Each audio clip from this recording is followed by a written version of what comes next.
नमस्कार दोस्तों, आज की इस वीडियो में मैं डिस्कस करने वाला हूं 22 सितंबर 2025 से आईटीसी का क्या ट्रीटमेंट होगा। जी हां दोस्तों, इस टॉपिक पर कुछ लोगों का कंफ्यूजन है आईटीसी से रिलेटेड। जैसे हमने गुड्स परचेज किया था तो आईटीसी क्लेम कर लिया था, लेकिन 22 सितंबर से उस गुड्स को जब हम सेल करेंगे तो उस पर जीएसटी एग्जेम्प्ट हो गया, उस पर हम जीएसटी नहीं कलेक्ट करेंगे। अब जो आईटीसी क्लेम कर लिया था उसका क्या होगा? अगर स्टॉक परचेज किया था, गुड्स परचेज किया था तो जीएसटी रेट 18% था, तो हमने 18% के हिसाब से आईटीसी क्लेम किया था। अब उस स्टॉक को सेल करने पर जीएसटी का रेट 5% हो गया, तो जो 18% आईटीसी क्लेम किया था उसका क्या होगा? दोस्तों, यहां पर काफी कंफ्यूजन है कि आईटीसी रिवर्स करना पड़ेगा कि नहीं रिवर्स करना पड़ेगा।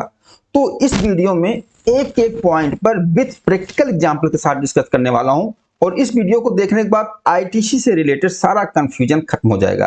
तो आइए स्टार्ट करते हैं। सबसे पहला पॉइंट, आईटीसी रिवर्स करने का मैटर कहां पर बनता है। देखिए, इस केस में जो आईटीसी हमारा रिवर्सल बनता है, सेक्शन 18 सब सेक्शन 4 के हिसाब से आईटीसी रिवर्सल होगा स्पेशल केसेस में। लेकिन 18(4) अप्लीकेबल कब होगा, किस केस में 18(4) के हिसाब से आईटीसी रिवर्स करना होगा? तो आइए, जैसे मान लीजिए एग्जांपल लेते हैं। अब 22 सितंबर 2025 से आप जो गुड्स की सप्लाई कर रहे हो, अगर इससे पहले वह टैक्सेबल सप्लाई था, लेकिन 22 सितंबर 2025 से टैक्सेबल सप्लाई से एग्जेम्प्ट सप्लाई में आ जाते हो, मतलब total exempt supply, taxable supply है ही नहीं, तब इस केस में आपका आईटीसी रिवर्सल बनेगा। जैसे अब आईटीसी किस तरीके से कहां का स्टॉक देखेंगे, फिर 21 सितंबर 2025 को जो भी स्टॉक होगा, इनपुट होगा, अगर कैपिटल गुड्स से कैपिटल गुड्स का भी इनपुट होगा, वह इस केस में आ रहा है, तो बचे हुए का रिवर्सल आप करना पड़ेगा, बचे हुए आईटीसी का रिवर्स करना होगा। तो आइए पूरा प्रैक्टिकल एग्जांपल के साथ समझते हैं रिवर्सल का केस। अब मान लीजिए हमें स्टॉक का इनपुट रिवर्स करना है। अब स्टॉक का इनपुट का मतलब आपके पास जो स्टॉक है किसी भी रूप में हो, चाहे फिनिश गुड्स हो या सेमी फिनिश गुड्स हो, रॉ मटेरियल हो, कुछ किसी भी रूप में आपके पास स्टॉक है जो कि 22 सितंबर से जो उसकी सप्लाई एग्जेम्प्ट हो जाएगी। अगर स्टॉक बचा हुआ है 21 सितंबर में क्लोजिंग में है तो उसका आईटीसी रिवर्स करना होगा। अब आइए, जैसे मान लीजिए मैंने 10 अगस्त 2025 को परचेज किया था पेंसिल, मैं पेंसिल परचेज करता हूं, सेल करता हूं, पेंसिल परचेज किया था, पेंसिल हमारा स्टॉक हुआ। कितना पीस परचेज किया था? 10,000 पीस परचेज किया था। 5,000 पर पीस के हिसाब से रेट था हमारा, टैक्सेबल वैल्यू 50,000 थी, और उस पर 18% जीएसटी दिया था। कितना? 9,000। अब ये 9,000 हमारी आईटीसी हुई, मैंने 9,000 आईटीसी क्लेम कर लिया। लेकिन अब इस पेंसिल की सेल पर 22 सितंबर 2025 से जीएसटी हट गया, अब टोटल एग्जेम्प्ट हो गया। ध्यान देना, पहले टैक्सेबल था, 22 सितंबर से टोटल पूरा का पूरा एग्जेम्प्ट हो गया। अब मैं 22 सितंबर से जो पेंसिल सेल करूंगा उस पर जीएसटी नहीं कलेक्ट करूंगा अपने कस्टमर से, एग्जेम्प्ट है। अब जीएसटी में अगर आप एग्जेम्प्ट सप्लाई कर रहे हो तो आपको आईटीसी रिवर्स करना पड़ेगा, आप आईटीसी नहीं ले सकते। अब हमें यह देखना है कि जो 10,000 परचेज किया था, अगर 21 सितंबर तक 21 सितंबर तक हमने पूरा स्टॉक सेल कर दिया 10,000 पीस, कोई स्टॉक हमारे पास नहीं बचा, फिर 22 सितंबर से आप सेल करोगे, नया स्टॉक लोगे, जो भी है, आपको आईटीसी रिवर्स करने की जरूरत नहीं है।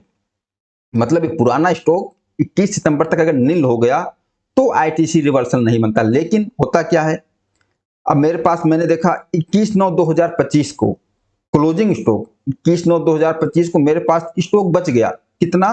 5,000 पीस। अभी देखिए, 10,000 पीस परचेज किया था, लेकिन 21/9/2025 को मेरे पास 5,000 पीस पेंसिल का बच गया, मतलब 5,000 पीस हमारा क्लोजिंग स्टॉक बता रहा है। अगर मैं 21/9 को जीरो हो जाता तो आईटीसी रिवर्सल का कोई केस नहीं बनता, लेकिन 21/9 का ये स्टॉक 5 पीस बचा हुआ है। अब इस पे हमको आईटीसी रिवर्स करना पड़ेगा। क्यों? क्योंकि 22 सितंबर से जब मैं 5 पीस सेल करूंगा तो इस पे जीएसटी नहीं कलेक्ट करूंगा, तो इसका रिवर्सल बनता है 18(4) में रिवर्सल बन जाएगा। अब ये 5,000 पीस जो स्टॉक में, इसकी वैल्यू कितनी बनेगी? तो मैंने देखा परचेज किया था 5 रुपया पर पीस, तो 5,000 का 5 रुपया पर पीस के हिसाब से कितना? 25,000 इसकी वैल्यू बनती है। अब जीएसटी कितना पेमेंट किया था? 18%, तो 18% के हिसाब से 25% का 25,000 का 18% 4500, 4,500 जीएसटी बनता है। तो 4,500 हमारा आईटीसी रिवर्सल बनेगा। इस केस में अगर आपके पास स्टॉक है तो इस तरीके से अगर आपके पास 22 तारीख से एग्जाम सप्लाई में, टोटल एग्जाम सप्लाई में आ जाता है तो उससे रिलेटेड जो आईटीसी होगा आपको रिवर्स करना पड़ेगा। जो हमने एक एग्जांपल लिया कि 21/9 को हमारा क्लोजिंग स्टॉक आया है तो इसके हिसाब से आईटीसी हमने रिवर्स किया। यह तो आपका हो गया इनपुट स्टॉक का। इसी तरीके से आपका रिवर्सल बनेगा। अब मान लीजिए कैपिटल गुड्स का आईटीसी आपके पास है, आपने कैपिटल गुड्स का आईटीसी लिया है, कोई मशीनरी परचेज किया था और उस मशीनरी से, उस मशीन से मैन्युफैक्चरिंग करके आप जो भी प्रोडक्ट बना रहे थे टैक्सेबल था। जब टैक्सेबल प्रोडक्ट बन रहा था तो आपने आईटीसी ले लिया था। अब मान लीजिए 22 सितंबर से ही उस मशीन से आपने जो प्रोडक्ट तैयार किया वह एग्जेम्प्ट हो गया, टोटल एग्जेम्प्ट हो गया, टैक्सेबल सप्लाई नहीं। अब जो आपने कैपिटल गुड्स पे आईटीसी लिया था ना, उस आईटीसी को भी रिवर्स करना पड़ेगा। किस तरीके से उसको भी देख लेते हैं। मान लीजिए मैंने एक मशीन परचेज किया था, उस मशीन से मैं पेंसिल ही बना रहा था, फिर तो टैक्सेबल सप्लाई थी, फिर जो कैपिटल गुड्स का मशीनरी का परचेज था उस पर आईटीसी ले लिया, लेकिन 22 सितंबर से एग्जेम्प्ट हो गया। अब इस मशीन से जो प्रोडक्ट मैं सेल कर रहा हूं बनाकर एग्जेम्प्ट है, तब इस मशीन पे जो आईटीसी हमने लिया था यानी कैपिटल गुड्स पे, वो भी रिवर्स करना पड़ेगा। किस तरीके से अब देख लीजिए। हमने कैपिटल गुड्स परचेज किया था कितने वैल्यू में, 4 लाख में, और उस पर 18% जीएसटी दिया था, कितना, 72,000, और 72,000 आईटीसी हमने क्लेम कर लिया था। और इससे जो भी प्रोडक्ट बना रहा था टैक्सेबल चल रहा था, कोई दिक्कत नहीं। लेकिन 22 सितंबर से हो गया एग्जाम्प्ट। अब इस कैपिटल गुड्स की भी आईटीसी में करनी पड़ेगी रिवर्स। अब कैपिटल गुड्स की आईटीसी कैसे रिवर्स करेंगे, उसके लिए फार्मूला है क्या। अब जैसे कैपिटल गुड्स परचेज किया तो उसकी लाइफ कितनी है, 5 ईयर्स। जीएसटी में कैपिटल गुड्स की लाइफ 60 मंथ है, 5 ईयर। ओके, अगर 5 साल हमने इसको टैक्सेबल सप्लाई में यूज करता पूरा जो भी, तो रिवर्स करने की जरूरत नहीं थी। लेकिन अब देखना होगा कि हमने कितना यूज किया टैक्सेबल सप्लाई में इस मशीन को। तो देखा हमने परचेज कब किया था, 10 अप्रैल 2024 को परचेज किया था, आईटीसी ले लिया था। अब 21/9/2025 तक हमने इससे टैक्सेबल सप्लाई किया। कहां तक, 21/9/2025 तक। अब 22/9/2025 से इससे एग्जेम्प्ट सप्लाई हो रही, जो प्रोडक्ट तैयार हुआ है। तो कितना महीने हमने यूज किया इसको टैक्सेबल सप्लाई में, कितना महीने यूज किया, 18 महीने। अब 18 महीने हमने इसको टैक्सेबल सप्लाई में यूज किया और इसकी लाइफ कितनी थी, 60 मंथ। अब क्या करना है, 60 मंथ में से 18 मंथ माइनस कर दिए जो हमने टैक्सेबल सप्लाई में यूज कर लिया। बच कितना गया, 42 मंथ, 42 मंथ अभी बच गया। इसकी लाइफ, मशीन की लाइफ 42 मंथ बची हुई है। अब 42 मंथ का आईटीसी में रिवर्स करना होगा। किस हिसाब से, अब इसका फार्मूला क्या है, जो टोटल इनपुट आपने लिया था, इनपुट इनटू बचा हुआ मंथ, जो इसकी लाइफ बची, बचा हुआ मंथ डिवाइड 60, जो अमाउंट आएगा वो आपका कैपिटल गुड्स का रिवर्सल बन जाएगा। जैसे हमारे एग्जांपल में हमने इस कैपिटल गुड्स पे आईटीसी कितना लिया था, 72,000। ओके, अब 60 में से 18 मंथ टैक्सेबल में यूज किया, कितना महीना बच गया, 42 मंथ। अब 72,000 इंटू 42 मंथ बची हुई लाइफ मशीन की डिवाइड 60, कितना आया, 50,400। ये 50,400 इस कैपिटल गुड्स की आईटीसी का रिवर्सल होगा।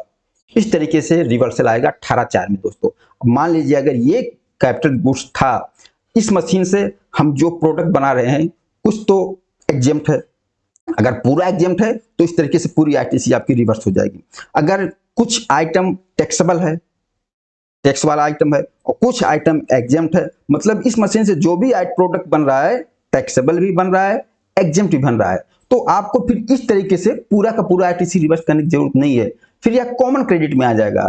यहां फिर कैपिटल गुड्स की आईटीसी रिवर्सल का रूल लगाना है, रूल 43 लग जाएगा। अगर टैक्सेबल और एग्जेम्प्ट दोनों सप्लाई इस मशीन से हो रही है प्रोडक्ट बनाकर, तो रूल 43 के हिसाब से मंथली आपको आईटीसी रिवर्स करना होगा। अगर आपने टैक्सेबल और एग्जेम्प्ट दोनों सप्लाई किया इस मशीन के प्रोडक्ट से, अगर टोटली एग्जेम्प्ट किया तो इस तरीके से रिवर्सल होगा।